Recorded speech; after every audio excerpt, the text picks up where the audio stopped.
gusto nating mangyari sa buhay. And then, my work values reach its peak for me to become efficient and effective to do all my responsibilities. Okay? So, minsan, sumusuko na ako eh. Parang gusto ko naman mag-iba ng field. Kasi parang parati na lang si customer service. Okay? Pero, yung sinasa puso ko talaga is si customer service. So, ang forte ko talaga is si customer service. And then, I am able to show my passion for service, sensitivity to promote interpersonal relations, and the drive to maintain professionalism at all times. Okay? So, I'm going to discuss to you my requirements during our synchronous class. So, for our requirements, the number one is the attendance. So, every week we're going to meet once a week lang po. Once a week lang nga, 1 hour lang. So, please make sure yung mga ginagawa po niyong iba, please do set aside and mag-focus muna tayo sa synchronous class natin. Okay? If ever naman po may mga emergency or may kailangan silang puntahan, when it comes to attendance, please let us know. Okay? Especially Sir Verlene. Kasi po si Sir Verlene, siya po ang nag-handle ng attendance. Okay? Si Sir Verlene po, i-message nyo lang sa GC and please let him know kung bakit po kayo nag-absent. Okay? Ma'am, pwede po bang pa-forward yung mga slides na dinidiscuss po namin? Yung dinidiscuss po nyo? Kasi hindi po ko nakapasok. So, when you check your portal, may access na po ba lahat sa portal? Yes, ma'am. Meron na po. Okay, so Yes, ma'am. na-discover nyo na nakalungkot sa portal. Okay. So when it comes to portal, you can check the asynchronous class. Okay, yung asynchronous class po, nandun din po lahat ng i-discuss natin every week. Okay? And then we also have the submission type, the performance task, the product, the return demonstration, record video, synchronous, formative assessment, summative assessment, and the performance-based assessment. And then for the reminders po, please make sure to ready your notebook and ballpen for important details during the discussion. Kasi minsan si Ma'am Ada kapag nagde-discuss po, di ba meron tayong slides. Siyempre nagbibigay din ako ng other knowledge when it comes to our discussion. So as much as possible, mag-ready po tayo para makapag-take down notes din po tayo. Okay? So every module, we will be giving you a practice activities. Practice activities binibigay po to after the discussion once na-reach ko yung kailangan kong i-discuss bago ko ibigay ang practice activities. Okay, ang practice activities po, ang deadline po niyan is good for 1 week. Okay?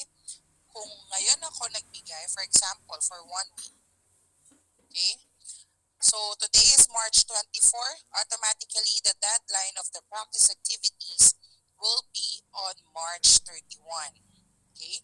And then ang assessment naman po, ang assessment is binibigay yan at the end of the discussion of the module. And then for the assessment, nagbibigay ako ng extra 2 days. So approximately 9 days. Kung ngayon ako nag-post, for example, the deadline will be on March 20. April 2. Okay? So, every time that you're going to do your practice activities, be honest and do your own practice activities. Refrain copying and sharing your answers. Okay? When it comes to Module 4 and Module 5, it's more on essay. Essay na lang po yun. So, be honest. Kasi di ba may tendency kasi minsan it doesn't mean na online class po tayo, hindi na po kami magre-review ng mga answers nyo. Kaya nga minsan natatagalan kami sa pag-check. It's because we need to review your answers. So, refrain of copying. Kasi, di ba, minsan sasabihin sa'yo ng classmate mo, pwede bang pa-forward ako ng practice activities para magkaroon man lang ako ng idea kung ano yung ilalagay ko sa or kung ano yung magiging answer ko. But hindi po alam ni original na gumawa ng practice activity is kinopy paste lang po ng kaklasmate. Okay, so be honest and do your own. And then one of my requirements as well, every time that you will recite during the synchronous class, open your chat box and send the emoji sign. Siyempre, di naman lahat, di ba, cellphone ang ginagamit. Yung for mga laptops, for the students who are using laptops, you can type in the chat box, Ma'am. Okay? Bakit ko ba ginagawa yon? Kasi nga, it's for me to address you properly, record, and everyone can participate during the recitation. Kasi di ba minsan, yung iba, ang tendency, gusto mag-recite, tinataas, ino-open na lang nila yung mic, sabay-sabay, so hindi ko maiintindihan. And every time that you're going to do the recitation, kasi nire-record ko din po yan for your evaluation purposes. Okay? And one of my expectations as well with this school or with Zamboanga Peninsula Polytechnic State University, okay, na maging active tayo during the recitation. Okay? Yun po ang ina-expect ko, lalo na ako. Mahilig ako magtanong minsan ng mga questions. Okay? So, let's be active and always participate during the synchronous class. And every time that you're going to recite, nire-record ko po siya. Automatically, every practice activities, every time that you're going to recite, nagbibigay po ako ng additional grade. Okay? So for example, ang grade mo sa practice activity is 95. At the same time nag-recite ka, you will be getting the perfect score. Okay? So do you have any more questions? Clarifications? None, ma'am. Okay. Ito pala, kapag may mga questions po kayo, kapag hindi nyo naintindihan or clarifications during our discussion, huwag po kayong matakot mag-question kay Ma'am Ada. Okay? As much as possible, mas okay nga, di ba, na nagtatanong kayo. Okay? How about the others? Do you have any more questions and clarifications? Wala po, ma'am. Okay. Wala po, ma'am. Okay. Wait lang ha. Toilet lang ako. Give me 1 minute lang for a while.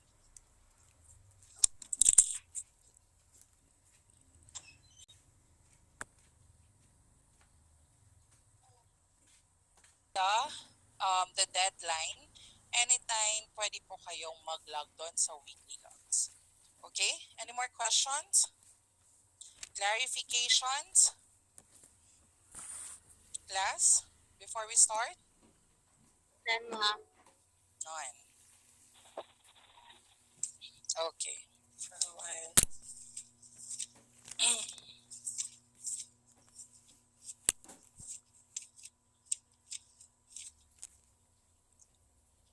Okay, let's begin. So first, we're going to discuss about the Module 4. So regarding Module 4, here is the food and beverage systems and procedures. So for the general outline of the module, here we're going to discuss about the department operational plans and strategies, use of technology in the restaurant, stock and cost control, the HACCP, which means the hazard analysis, critical control point, and safety, the environmental issues, the coffee shop promotions, the standards of performance and SOPs in the restaurant, work schedules and rosters, customer feedback system, the supervision and monitoring, the new trends in food and beverage concept, which is the new normal healthy and safety guidelines during the pandemic, and the equipment maintenance and systems, which is the UV lights, the ozonizers machine. So let's begin. Kindly read the department operational plans and strategies. To be able to handle the Can daily someone read? operations in the food and beverage department. It is essential to plan and Can someone read? determine the Pabasa number of naman persons, po. regularly duty hours, May I call manpower ratio again. Harwil? Hala. Yes, ma'am. Good afternoon po. Okay, good afternoon, Harville. Okay, the Department of Operational Plans and Strategies. To be able to handle the daily operations in the food and beverage department, it is essential to plan and determine the number of persons, regular duty hours, and manpower ratio against the number of guests during on the off-peak periods. Okay, thank you, Harville. Thank you po. Okay, so when it comes to daily operations po, kailangan po natin i-determine ang mga number of persons. Ano po ba ang number of persons? Ito po yung mga guests based from the daily or weekly logs given by the FO. Okay? Siyempre, di ba sa isang operations, paano mo malalaman ang magiging flow ng isang operation kung hindi mo alam ang number of persons ng mga guests mo? To be able to So si handle the FO daily po, operations in food and nagbibigay po beverage yan ng department, it daily is the or weekly forecast. Itong daily or determine weekly determine forecast the na to, number of dito persons, namin regular malalaman, duty okay, hours, and ang manpower magiging ratio flow ng again. operations para sa paggawa po ng schedule, mapaplat namin ng maayos Off-peak ang mga periods. staff. Okay? And then, when it comes din po, yung mga daily or weekly forecast, dito din po namin malalaman yung magiging flow ng pag-order namin when it comes sa pagre-restock at pagre-replenish ng stocks. Okay? Next will be the regular duty hours. For the regular duty hours, we do have 7 hours duty plus 1 hour break, so total of 8 hours duty. And then, dito din natin, di ba, kasama din po sa daily operation kung ilan ang dapat naming i-plot ng mga staff for the operations. Okay? So, ito yung manpower ratio kapag on and off peak. So, may idea po ba sila kapag sinabi na on peak periods? What is the meaning of on peak? On peak. Anyone who wants to recite while guess? Is it okay? Okay lang po na magkamali. Okay. Anyone? Aiza? Aiza? Ma'am, idea po. No idea? Mag-guess ka lang, Aiza. Kapag sinabi na on and off peak periods. Taking place upon less demand is less. Ano ma'am, parang, ano yun, summer po, ganyan? Not Okay. sure. So, sige, thank you, Aiza. So, ang ibig sabihin po, yes, Harwell, do you want to answer? Okay. So, Ano kapag po? tinawag natin na on peak periods, ito po ang tinatawag na busiest. Okay? Kapag ang off peak, it means not busy. Okay? 'Di ba kapag on peak, dapat may enough manpower ratio tayo. Hindi naman basta onti lang dapat ang ilalagay mo na staff kapag on peak ang operations. Syempre, di ba, kapag onte, ibig sabihin nun is pwedeng magka-problema. Okay? Pwedeng magka-problema during our operation. So as much as possible, kapag busy or on peak tayo, dapat enough yung manpower na ipa-plot natin. Okay? Kapag off peak, hindi naman pwede dapat madami Yes, si off Iman. peak yung ilalagay mo na manpower. Dapat yung sakto lang na magko-cover up ng operations for the evening service, lalo na yung mga not busy time or yung off peak. Okay? So, do you have any more questions and clarifications? Questions and clarifications? Class, may kasama po ba ako Nan dito? po, ma'am. Okay, how about the others? Okay, Yes, ma'am. next, The daily function summary sinasabi nga Yes. natin and to, di daily ba, in-house earlier, I mentioned it forecast. earlier, the daily function Function summary and daily in-house forecast are important important in in planning planning the operation. Okay, kasi nga, dito namin the operation. makikita ang magiging flow ng operations, lalo na for the upcoming week. Kapag kapag gumagawa po kasi kami ng mga schedule, ginagawa namin siya every week. So, dapat, di ba, syempre, hindi naman natin malalaman kung ano ang magiging flow. So, magbe-base po kami doon sa ibibigay ni FO na weekly forecast. Baka kasi mamaya, fully booked, okay? Fully booked at the same time, may upcoming banquet events. Okay? So, dapat, di ba, dapat planuhin ng maayos ang pagpa-plot ng mga manpower. Okay? Para ma-cover up nila ang operations at para hindi magkaroon ng problema. Okay? So, for the breakfast and lunch operations are heavier compared to evening shift because of in-house guests who partake of free breakfast buffets and lunch times when restaurant areas are filled by guests from the corporate function. For a huge lunch reservation, we use the strategy of creating a per batch service schedule. So automatically, dapat during breakfast and lunch operations, may enough manpower tayo. Kasi nga, ito ang pinaka-busy or ito ang magiging on peak period natin. Not like the evening shift po.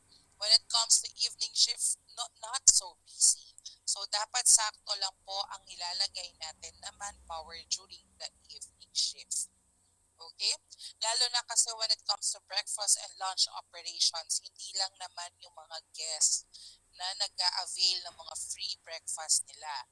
Minsan kasi at the same time in the morning, lalo na pag breakfast and lunch, madalas nandito yung mga corporate meetings. Okay? Sumasabay sila during the breakfast service. So, kailangan talaga i-plot or iplano mabuti ang tamang manpower na kailangan nating gawin. Okay?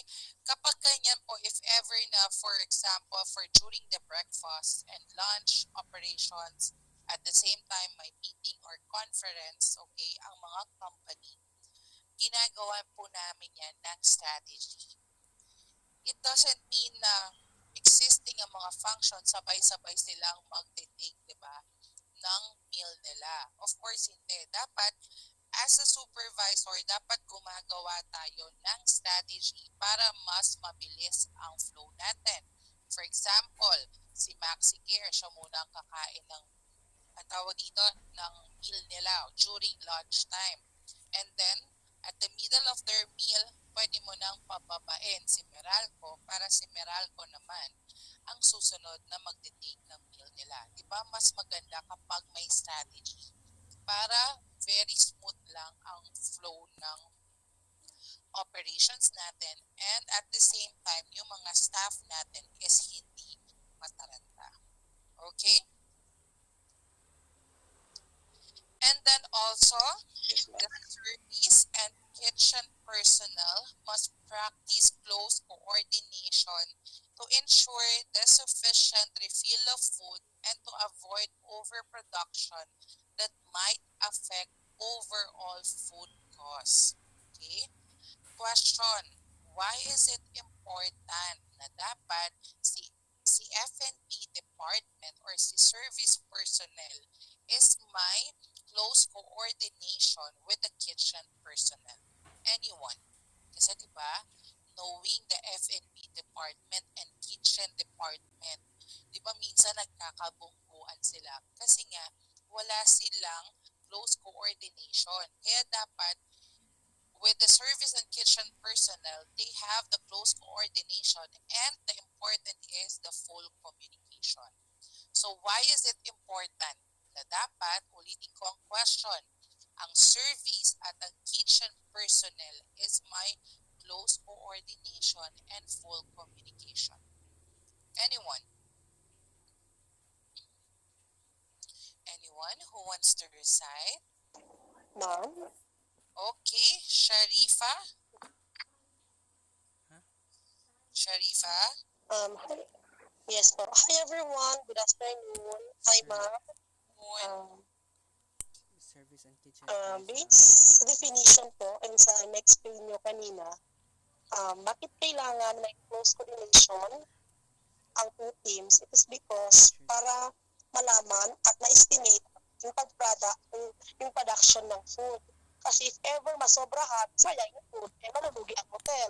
If ever din males, apektado rin ang hotel kasi syempre, yung client magreklamo sa hotel. Yan po. Yes, which is tama. Thank you, Sharifa. So when it comes to close coordination kasi, it is a, it is very important every time we refill of food and to avoid overproduction, 'di ba? Kasi kapag overproduction tayo, dapat iniisip natin ang overall food cost. Okay, so lahat ng sinaserve natin is pumapasok po yan sa food cost. So lahat po, even the kitchen personnel, nagbe-base din po sila sa weekly logs, hindi lang po si F&B department. Kaya nagbe-base si kitchen personnel sa weekly forecast. Okay? Kasi ayun yung magiging production ng kitchen for the food. Plus, at the same time, di ba, makikita natin sa weekly forecast, fully booked tayo. It doesn't mean na fully booked, ito lang ang ilalabas natin na pagkain. Automatically, si kitchen personnel, parating may buffer sila.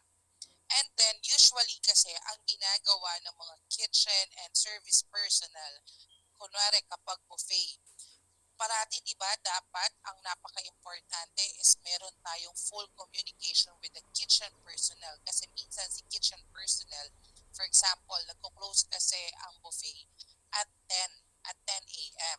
yung breakfast buffet.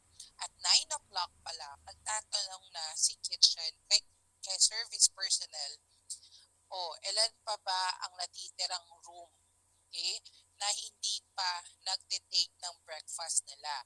Para 'di ba makita nila kung ano pa ang ipro-production nila para hindi masayang yung pagkain na ilalagay natin sa buffet.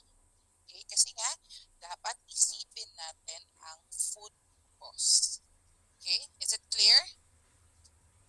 Is it clear? Yes, ma'am. Yes, ma'am. Can someone read about the briefing? Yes, ma'am. Briefings. Briefings are very important Kindly to the read. operation as this gives clear direction to Kindly every read staff. briefings. All important details should be disseminated such as Sino po ang gustong magbasa? Okay. Ako po, ma'am. Sino po? Okay, yung requirements ko ha, do not forget. Sino po sila? Narmina Abdurrahim po. Okay. Briefings are very important to the operation as these give clear directions to every staff. All important details should be disseminated such as BIP. Okay, so when it comes to briefing, how important is the briefing, di ba? Ang briefing po is napaka-importante sa isang operations. So for the briefings, before the start of any operation, it is very important that the entire team meets at least 15 to 30 minutes to deliver or share the highlights or important things for today. Kay briefing po, usually na ginagawa ang briefing is during the opening. Okay, bakit opening? Siyempre, di ba, dapat kailangan ma-inform ang mga staff natin sa mga important details na kailangan nilang malaman. For example na lang po, kung ano yung mga food na sinaserve natin. Kasi as much as possible, di ba, dapat may knowledge tayo sa mga food na sinaserve natin. It's because yung mga customers natin mamaya biglang magtanong sa atin. At least kapag nagtanong sila sa atin, knowledge po tayo. Okay? And also, after opening, nandito din po sinasabi kung may reservation ba during the breakfast operations or the breakfast service? May darating ba na VIP? Yung VIP ba? May requested table ba sila? Saan ba natin ilalagay? So yun po ang more um, yung madalas dinidiscuss during the opening. Okay? And then, hindi lang kay opening ang nagbi-briefing. Okay? Nagbi-briefing din po during closing time. Siyempre, may endorsement ang opening team kay closing team. So, dapat, di ba, may communication tayo when it comes to briefing. Kasi kailangan din natin i-discuss sa lahat yung mga highlights or important things na dapat nilang malaman. Okay?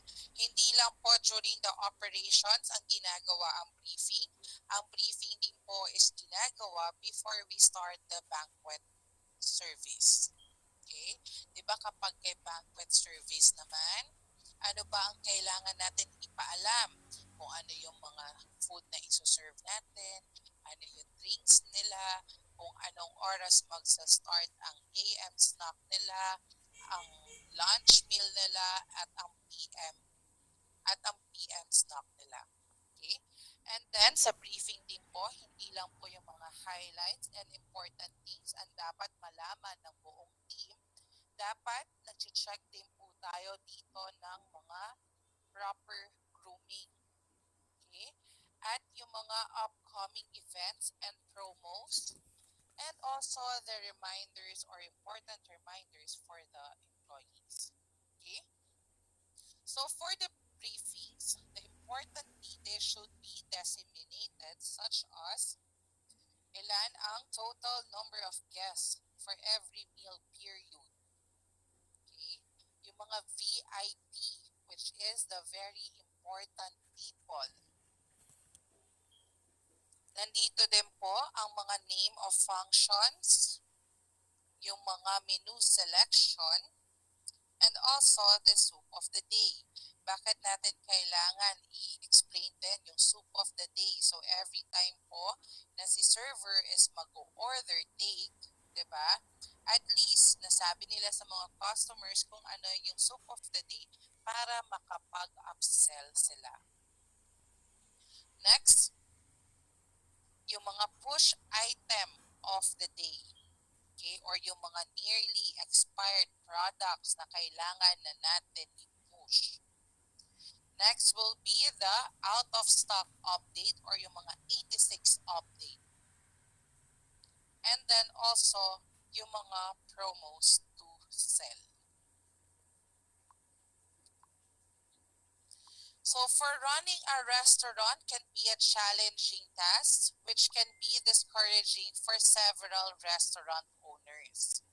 So we do have here an operations manual. Okay? When it comes to operational manuals, comes handy in such situations as it helps give a more systematic approach to the way daily operations are carried out. It can be defined as the backbone of a restaurant business It is a combination of all the essential guidelines, checklists, documents, or any other additional information the employee should be aware of. So when it comes to operational manual, ito po yung tinatawag namin na Bible of the F&B department. Okay? So when it comes to operationals manual, hindi lang naman po si F&B department ang merong operationals manual. Pati po yung ibang department, they have their own operational manual. Dito sa operational manual po, dito ini-introduce yung brand natin. Okay? And dito din po, pinapakita yung mga SOPs, okay? Yung standard operating procedure ng isang department, yung mga do's and don'ts and checklist, at the same time yung other important details that we need to know regarding our brand. Okay? In Astoria Hotels and Resorts, each property has their own set of F&B operations manual. All properties follow the same standard when it comes to auxiliary departments.